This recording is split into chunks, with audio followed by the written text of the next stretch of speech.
It's Thomas. You're the leader.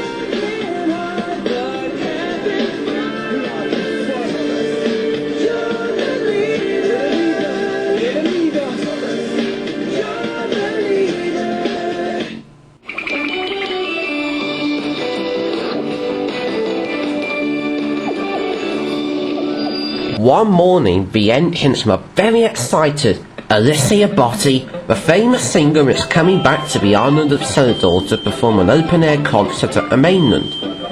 "She's a chararcter," said Gordon. "What's a chararcter?" asked Packer. "It means she can sing high notes very, very loud." "The fat controller will choose me to collect her," boasted James. "I'm the brightest and the shiniest." "Pah! Nonsense! I'm the most important. That's why the fat controller chose me to take her to a flower show nearly 6 years ago." Thomas knew he never got a chance to pick up Alicia Botti, but he's determined that's about to change. "He might choose me," he said hopefully. "Well, one thing's for sure," laughed Gordon. "He won't choose stupid and dirty Percy right here." "Don't call me stupid and dirty, Percy," he huffed crossly. Then Percy could see something underneath the station by the tracks. It was a red parrot feather. "Hey, look," he whistled. "I can see a parrot feather." "Pah!" scoffed Gordon. "You don't get parrots on Sodor."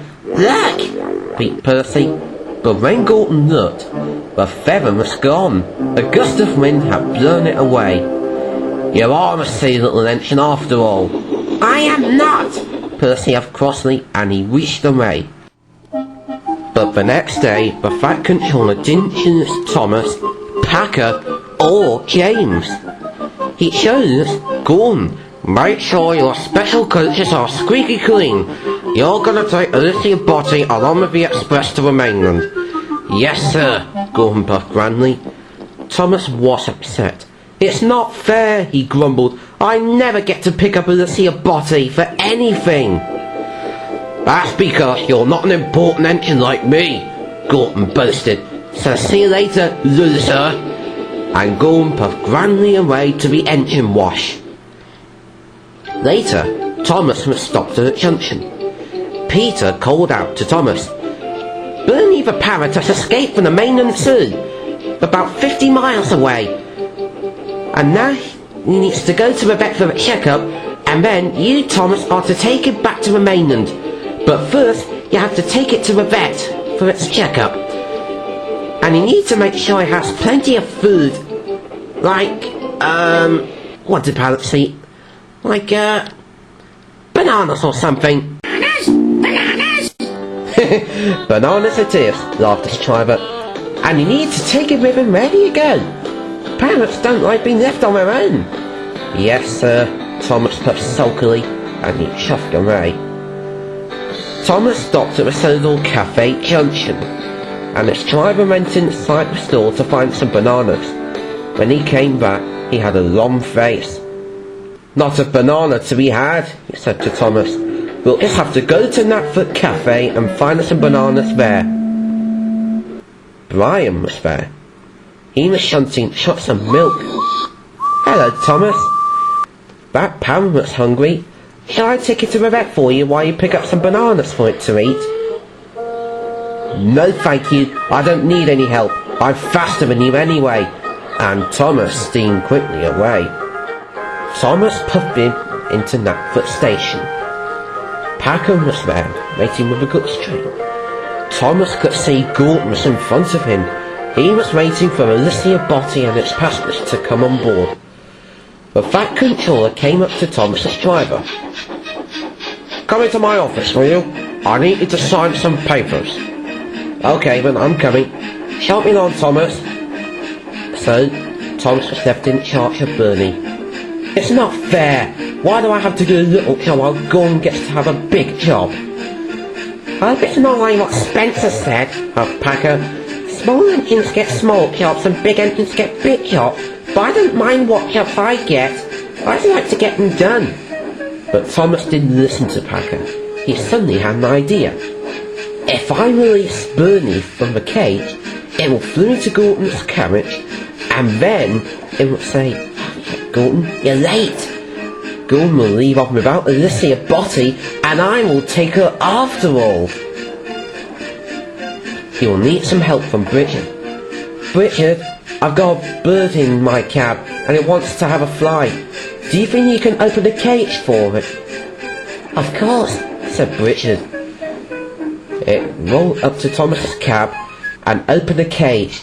Bernie the Parrot flew out of it, and suddenly it flew into one of Gordon's coaches. It was Alicia's special coach. Bernie flew into it saying, "Hurry, Gordon, you're late! Hurry, Gordon, you're late!" Gordon heard it. He thought the guard was yelling at him, so Gordon started, leaving luggage, the passengers and the guard all standing on the platform. Everyone was very surprised and cross.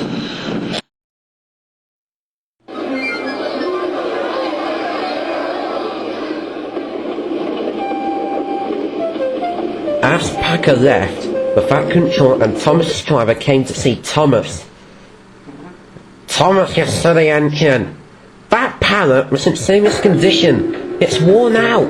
It needs to get to an urgent operation. If it doesn't get there on time, it will have to be put down." "Oh dear, that operation must be important. It wasn't ordinary at all. I've made a very big mistake. What kind of engine am I?" Thomas felt bad. "Where is the Parrot, Thomas?" "He's inside Gordon's coaches. But don't worry, we'll go and get him. I just hope he won't freak out like Marco did that time he was at the washdown." Sleepy P. You found me! Scully, what are you doing in there? Remember last month when you keep asking me non-stop if I want to play hide and seek? Remember? But I've taken at least 3 washdowns since then. Oh, have you been washdowning in this lake? No, why? Well, I wouldn't if I were you, because this toxic waste keeps going into the lake. Look, see that pipe?